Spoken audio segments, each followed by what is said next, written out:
Happy Ramadan. இன்றைக்கி 6வது நாள். ஆஸ் யூஷுவல் வேலை முடிஞ்சு இன்றைக்கி ரூமுக்கு போயிட்டு இருக்காங்க. இன்றைக்கி செம்ம பசி. சமைக்கிறதுக்கெல்லாம் டைமில் போகிற வழியில் ஒரு மலபார் ரெஸ்டாரண்ட்டில் சாப்பாடு வாங்கிட்டு போனது உட்காந்து சாப்பிட்டது தான் வேலை. சாப்பிட்டு கொஞ்சம் நேரம் வந்துட்டு அப்படி ரெடி ஆகி ஃபஜர் சொல்கிறதுக்கு பள்ளிக்கு போயாச்சு. இன்றைக்கி செம்ம கூதல் வெளியில் போகிறதுக்கு லைட்டாக பனிமூட்டம் வேறு. ஃப்ரெண்ட்ஸ் யாராவது வருவாங்கன்னு பார்த்தாங்க, யாரும் வர மாதிரி இல்லை.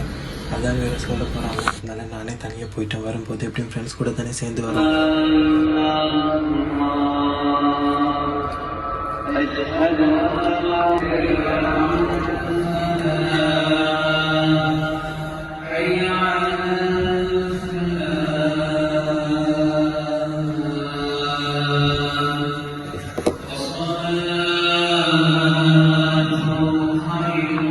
ஃபஜருக்கு அப்புறம் கொஞ்ச நேரம் பள்ளியில் உட்காந்துட்டு இருந்தேன். யாரும் இல்லை. அதுக்கப்புறம் நானும் ரூமுக்கு போயிட்டு தூங்கிட்டேன்.